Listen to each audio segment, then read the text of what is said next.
এই আলোকে আমাদের নির্বাচনের কৌশল কী হবে, নীতি কী হবে, এগুলো নিয়ে কথা বলেছি। এবং এগুলোর বেশিরভাগ বিষয়ে তাদের সঙ্গে আমাদের তো আগে থেকেই একটা সমঝোতা ছিল, যেহেতু আমরা একসাথে বহু বছর ধরে আন্দোলন করেছি।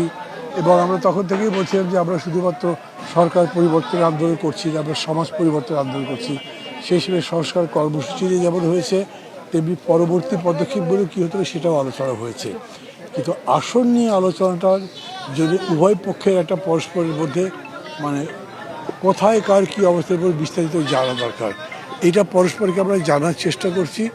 বৈঠকটা মানে আসন নিয়ে সরাসরি কে কোন জায়গায় কীভাবে যোগ্য হবে এই আলোচনা করাটা হয়তো এই সপ্তাহের মধ্যে শুরু হবে, এটা আশা করছি। এটা আরপিও যেটা বলবে তার বাইরে তো আমি যেতে পারবো না, কেউই যেতে পারবে না। দাবি হয়তো করা যেতে পারে যে না আরপিও এটা সংশোধন করেন, সেটা কেউ কেউ করছে। আমাদের দিক থেকে একটা বিষয় হচ্ছে যে আমরা তো যখন রেজিস্ট্রেশনের জন্য দরখাস্ত করেছি তখন বলেছি আমরা এই মার্কার নিতে চাই। এখন তারা আমাদের সেই মার্কার দিয়েছে, এখন গিয়ে বলবো যে না ওই মার্কা চাই না ওই মার্কা, এটা একটু এম্বারাসিং হয়। আমরা যেমন 142টা আসন তো আমরা জোটগতভাবে বলেছি, এর মধ্যে আমাদের প্রায় 50টার মতো বলা আছে।